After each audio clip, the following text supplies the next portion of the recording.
Hello and welcome to the Luscious Living Podcast.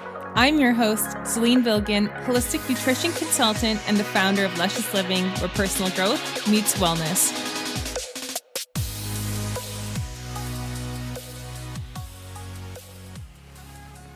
Ladies, we've heard that PMS is a feminine curse, and it's time to bust that myth. Did you know that your period is actually a sacred and beautiful time for you? It doesn't feel like that when you have symptoms of cramps, bloating, nausea, headaches, and more. And I'm here to tell you it does not have to be that way. Did you know that you can use nutrition to ease those symptoms? Did you know that you have 4 different phases of your menstrual cycle? Yes, you can learn to optimize each of these phases and really understand your body and understand why you're more motivated in some times of the month and more excited to work out or more wanting to stay in, or you are just more intuitive in certain phases as well. Learn to understand your body, love yourself even more. This is all talked about in my best-selling book, The Painless Period Guide. Grab a copy for you and a friend. The link to purchase is in the description. Welcome back to another episode of the Luscious Living Podcast. I'm your host, Selin, and today we're going to talk all about acid reflux and GERD, holistic solutions that actually make an impact on your digestion for the long term.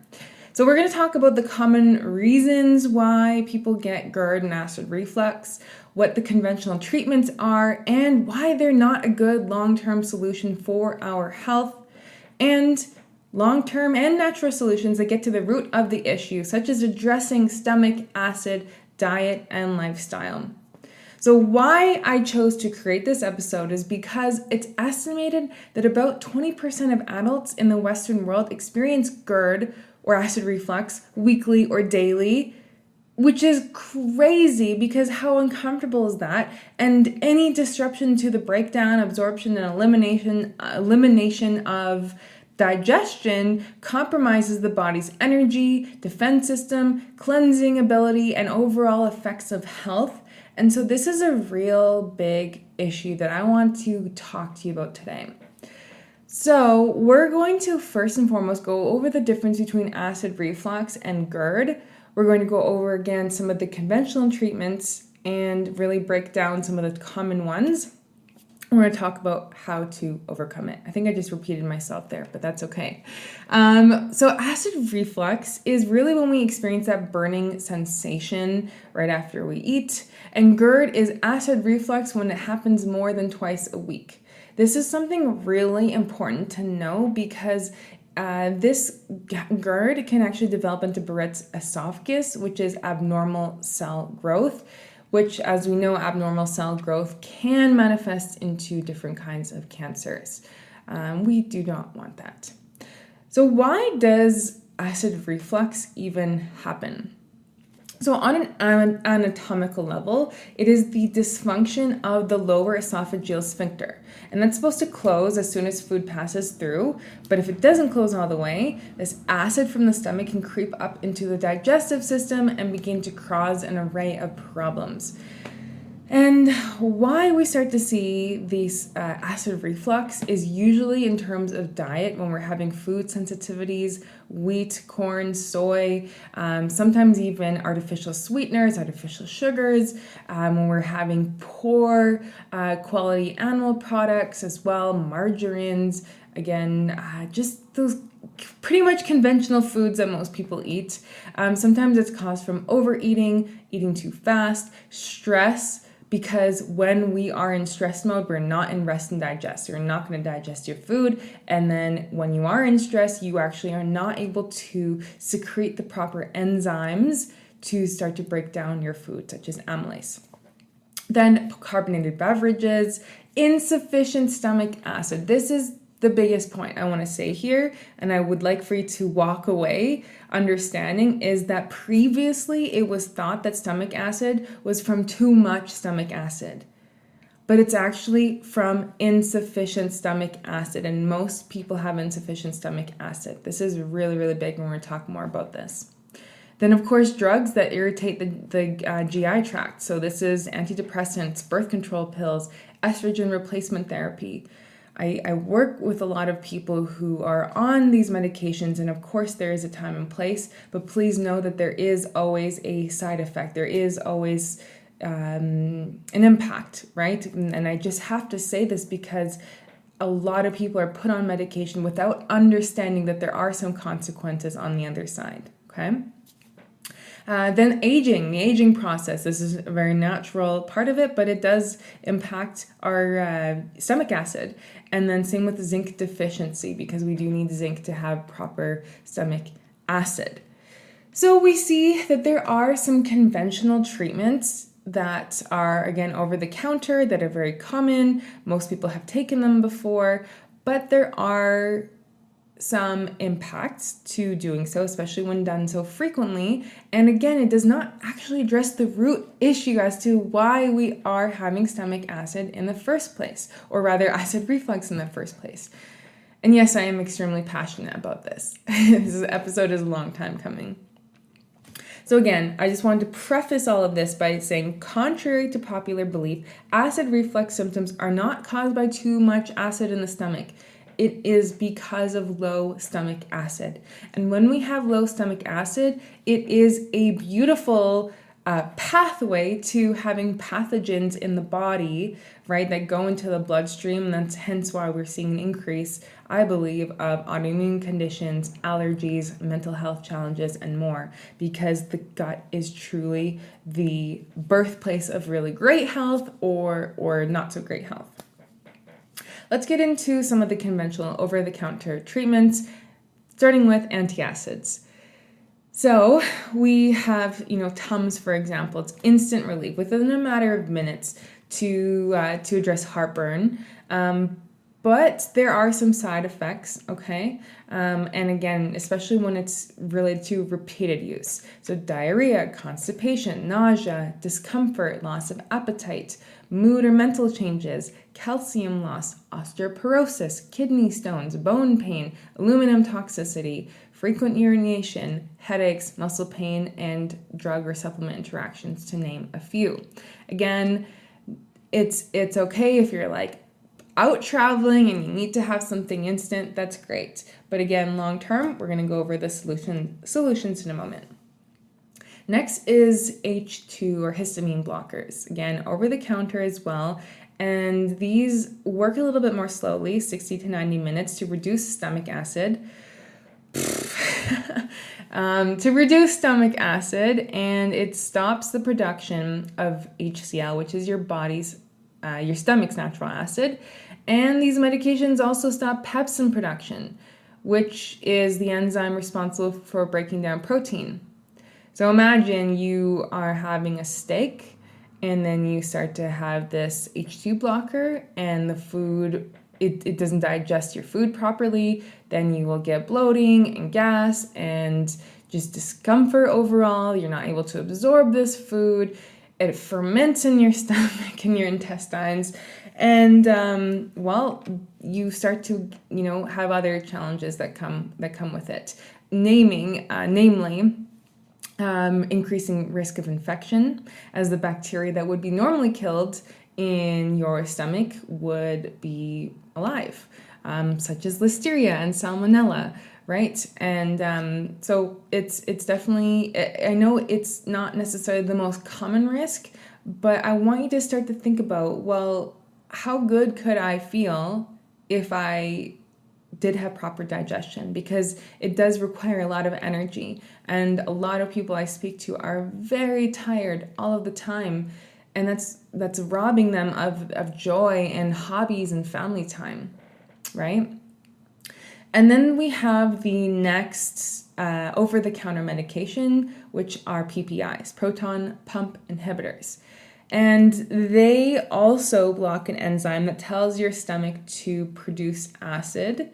And this is actually found in the walls of your stomach lining already. Recent releases by the media have shown that there is a reason for concern about taking PPIs, especially long term. And the FDA has released warnings about PPIs in the last several years regarding magnesium deficiency, increasing risk of bone fractures, and diarrhea as well. And it's fascinating because I'm going to actually list you some other possible side effects that these PPIs can create. Okay, one of them is SIBO, which is small intestinal bacterial overgrowth. And I have worked with clients who have SIBO, and it is not a good time. It's literally being constantly bloated, constant discomfort with this, and it's typically difficult to and long to find relief. So one study found an increase of SIBO at a rate of 50% on people who took PPIs versus 6% in the control group. Then we have vitamin B12 deficiency. Again, vitamin B12 is really important for energy, okay?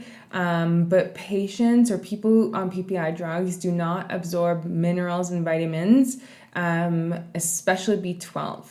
And so deficiency in B12 can lead to chronic fatigue, muscle pain and weakness, memory and mood changes, heart palpitations, digestive issues, and more. And especially if you're aiming to get pregnant, this is really, really important. Really important for everyone, truly. Ulcers. Then we see a increase of gastric ulcers with long-term PPI use.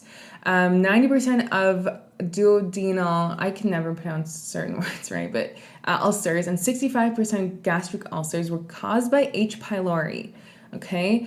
And that is a very common GI or ulcer-creating bacteria, okay?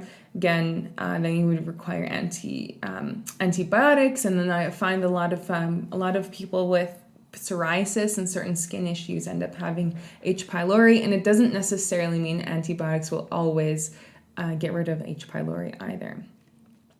Then we see inflammatory bowel conditions. Okay, PPIs can decrease extracellular levels of adenosine, which plays a role in inflammatory processes within the digestive system. And so that's when we start to see things like Crohn's, ulcerative colitis, IBS, can be exacerbated from PPI use, okay? And then we just talked about SIBO, but irritable bowel syndrome is also associated with SIBO as well. Then we start to see asthma, GERD, and asthma are closely related, and it's estimated that about 80% of asthmatics suffer from GERD. Crazy. And same with arthritis. People taking the non-steroidal anti-inflammatory drugs like aspirin to treat arthritis pain tend to develop GI issues like ulcers more often than the average person. And again, it impacts energy, impacts just this zest for life, and it impacts so much. Again, our health is really determined from our gut health. So now that I've gotten extremely passionate about why these are not long-term solutions, let's talk about some of those long-term solutions and what to do. Some natural solutions for acid reflux symptoms. First and foremost is diet. This is absolutely key, okay? So for good digestive health and overall health and wellness, we have to select unprocessed, ideally organic, but understandably not everything can be organic due to budgeting reasons or accessibility. And we want to increase fiber intake, okay? This is really, really big. Most people are not having enough fiber and, are going for the psyllium husks as a result or Metamucil, okay? All you need to do is have more whole foods. Broccoli, apples, celery, carrots every single day. Things like this, okay? We want to have fermented foods in the diet. This is really critical for the health of our gut, okay? So this is foods like coconut yogurt, pickles, sauerkraut, kimchi, apple cider vinegar. But make sure these are in their raw and unpasteurized format. Otherwise, the pasteurization kills all good bacteria as well.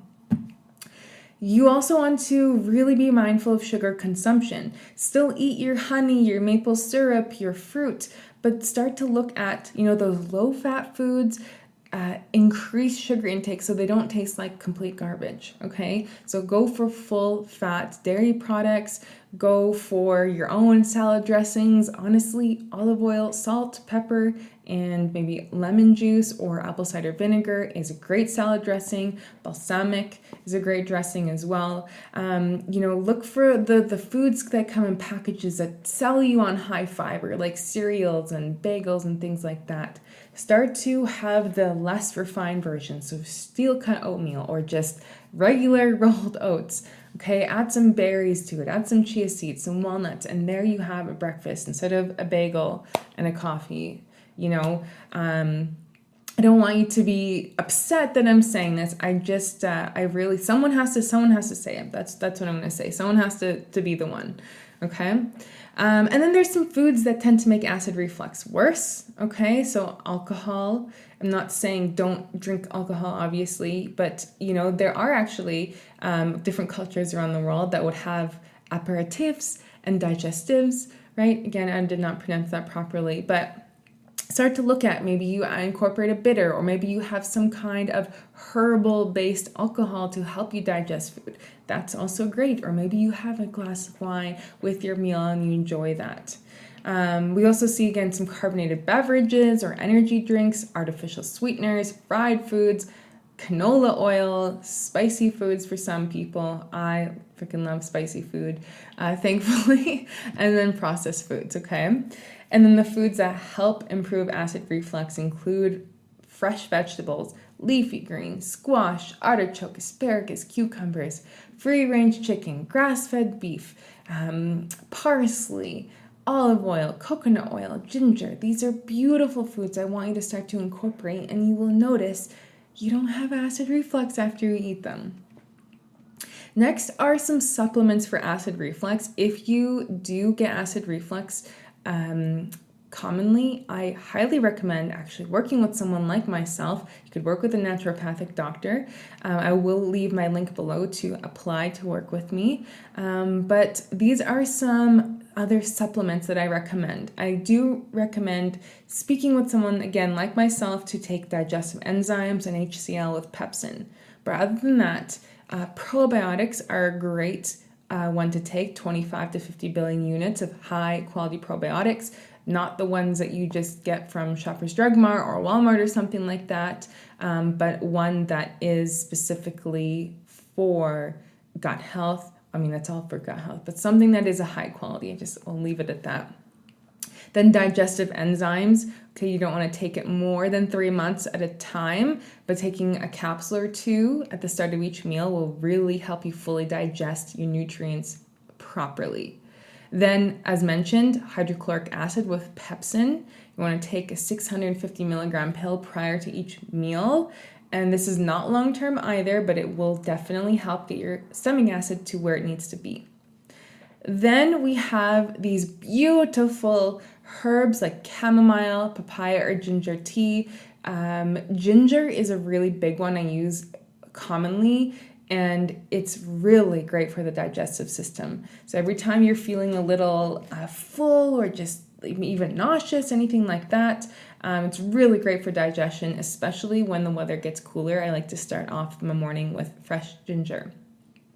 Chamomile is also really nice on the stomach, and papaya is actually one of the best things you can do for your digestive system. It contains an enzyme called papain, which helps to break down proteins.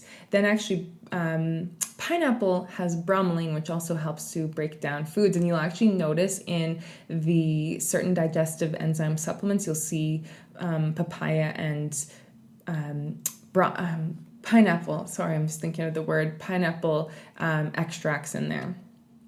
Then we have magnesium, okay? Magnesium is depleted in most Western people, and I recommend taking a high quality magnesium spray, ideally, or oil, or a high quality supplement at the end of each day.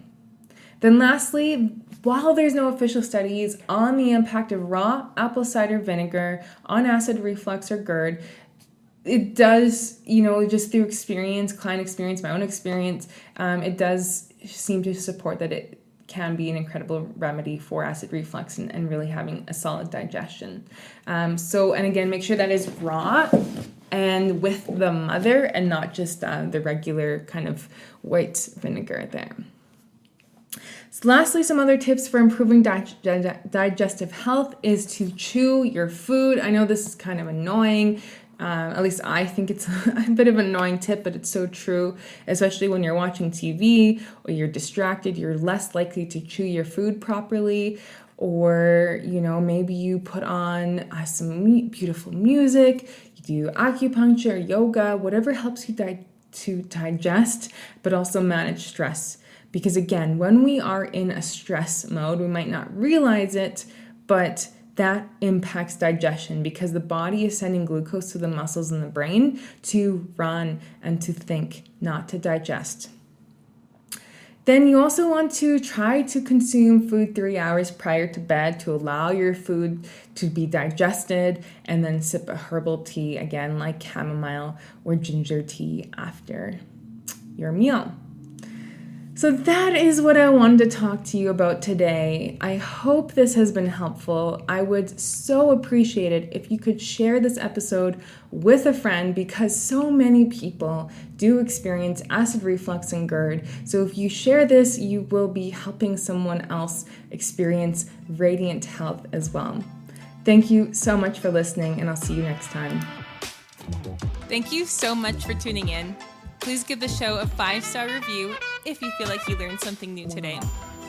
All of the mentioned links will be in the show notes. And also, are we connected on Instagram? Find me over at _lusciousliving_ and come say hi. See you next episode.